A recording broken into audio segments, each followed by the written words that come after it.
मावळ तालुक्यातील आढले खुर्द येथे जमीन देण्याच्या बहाण्याने एका रिअल इस्टेट व्यावसायिकाची 26 लाख रुपयांची आर्थिक फसवणूक केल्याचा प्रकार समोर आलाय। या प्रकरणी शिरगाव परंदवाडी पोलीस ठाण्यात पती पत्नीवर गुन्हा दाखल करण्यात आलेला असून अशाच प्रकारे अन्य कोणाची फसवणूक झाली असल्यास त्यांनी तात्काळ पोलिसांशी संपर्क साधावा असे आवाहन करण्यात आले।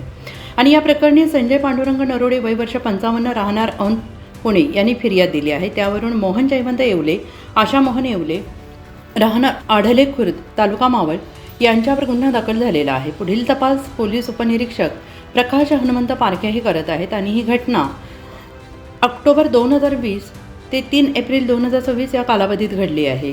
फिर्यादी नरोडे आणि आरोपी यांच्यात आढले खुर्द येथे 15,000 चौरस फूट जागेबाबत सामंजस्य करार झाला आणि या व्यवहारापोटी आरोपी आशा येवले यांच्या बँक खात्यावर RTGSद्वारे 20 लाख रुपये आणि मोहन येवले यांना रोख 6 लाख रुपये असे एकूण 26 लाख रुपये फिर्यादीने दिले।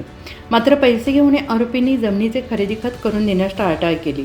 आरोपींनी फिर्यादी नरोडे यांना आढले खुर्द येथील गट क्रमांक 255 मधील 15,000 चौरस फूट जागा विक्री करण्याचे आमिष दाखवले।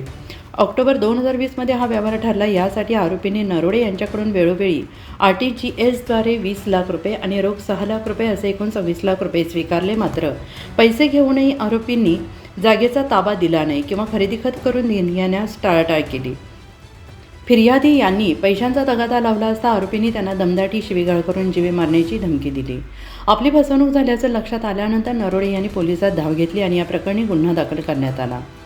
आरोपींनी अशाच प्रकारे जमिनीच्या व्यवहारात इतर अनेक नागरिकांची फसवणूक केल्याची शक्यता पोलिसांनी वर्तवली आहे। ज्या नागरिकांची या पद्धतीने किंवा याच आरोपींकडून फसवणूक झाली आहे त्यांनी अधिक माहितीसाठी किंवा तक्रारीसाठी शिरगाव परंदवाडी येथील ठाण्याशी संपर्क साधावा असे आवाहन पोलीस प्रशासनाकडून करण्यात आलं आहे।